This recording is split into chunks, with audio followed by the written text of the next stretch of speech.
गरीब का जादुई घर। एक गरीब लड़का जिसका नाम सुरेश था, अपने माता पिता के साथ एक छोटे से गांव में रहता था।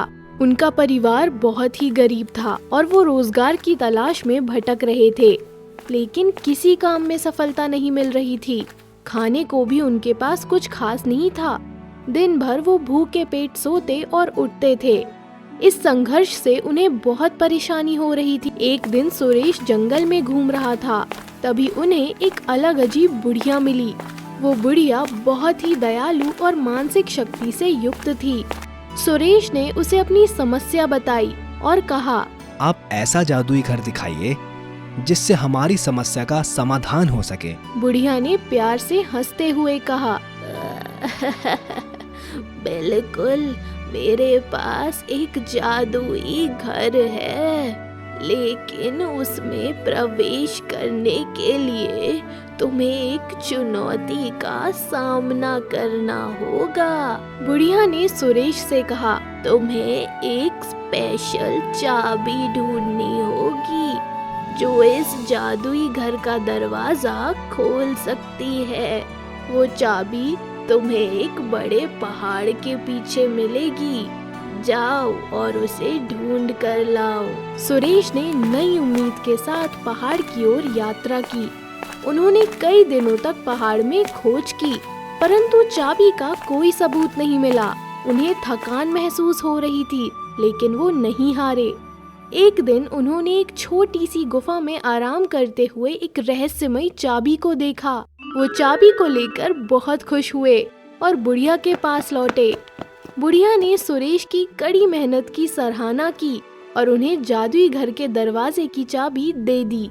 ये चाबी तुम्हें वो घर दिखा सकती है जो तुम्हारे सभी संघर्षों का समाधान है, लेकिन याद रखना, जादुई घर को पाने के लिए अपने अहंकार को छोड़ना होगा और दूसरों के लाभ को सोचना होगा। सुरेश ने धीरज बनाए रखते हुए उस जादुई घर की खोज की। उन्होंने दरवाजे को चाबी से खोला और अंदर चले गए।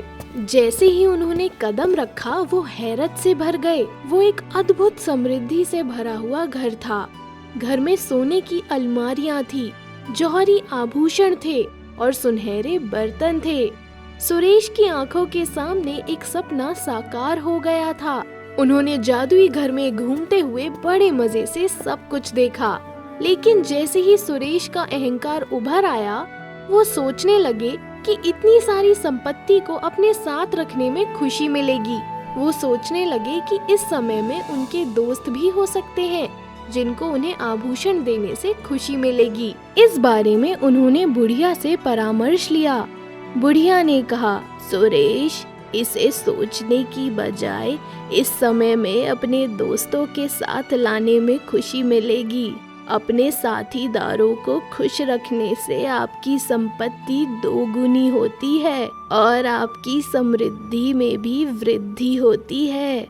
सुरेश ने अपने दोस्तों को बुलाया और उन्हें अपने जादुई घर में ले गए। वो सभी मिलकर बड़े मजे से समय बिता रहे थे।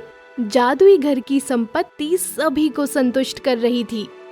समय बीतते जाते हुए सुरेश ने समझ लिया कि वास्तव में संपत्ति और समृद्धि का असली सौभाग्य उसके आसपास के लोगों के साथीदारी में है। वो अपने दोस्तों के साथ भाग्यशाली होने का एहसास कर रहे थे। आखिरकार सुरेश ने जादुई घर को छोड़ने का फैसला किया। उन्होंने बुढ़िया को धन्यवाद दिया और उससे कहा, मैं जानता हूँ कि असली समृद्धि सभी के साथीदारी में है और अहंकार की जगह यह बात समझ आई है। बुढ़िया ने उन्हें धन्यवाद दिया और उन्हें एक छोटा सा जादुई चम्मच दिया जिस पर समझदारी लिखा था। उसने कहा, यह चम्मच तुम्हें याद दिलाएगा कि ज्ञान और समझदारी का उपयोग करने से ही हम वास्तविक धनी बन सकते हैं। सुरेश वापस अपने गांव को लौटा और अपने साथीदारी को संपत्ति के साथ साथ एक अच्छे मित्र के रूप में रखना शुरू किया। उन्होंने अपने परिवार को खुश रखने के लिए एक छोटा सा व्यवसाय शुरू किया और समय समय पर दोस्तों के साथ मिलकर उनका साथ दिया। इस कहानी से हमें ये सीख मिलती है कि सच्ची समृद्धि और सफलता वो है जो हमें संघर्ष करने और दूसरों के साथीदारी का सम्मान करने से मिलती है। एक व्यक्ति की असली समृद्धि उसके शक्तिशाली और समर्थ मित्रों में होती है, जो उसके साथ हमेशा खड़े होते हैं। इसलिए अपने संपर्कों को बनाए रखने और उनके साथ संपर्क में रहने का महत्व समझना आवश्यक है। हमें अपने साथीदारों के साथ साझा करने और उन्हें उनकी समस्याओं का समर्थन करने का संबंधित महत्व देना चाहिए, ताकि हम सभी साथ मिलकर समृद्धि और समानता के एक समर्थ समाज का निर्माण कर सकें।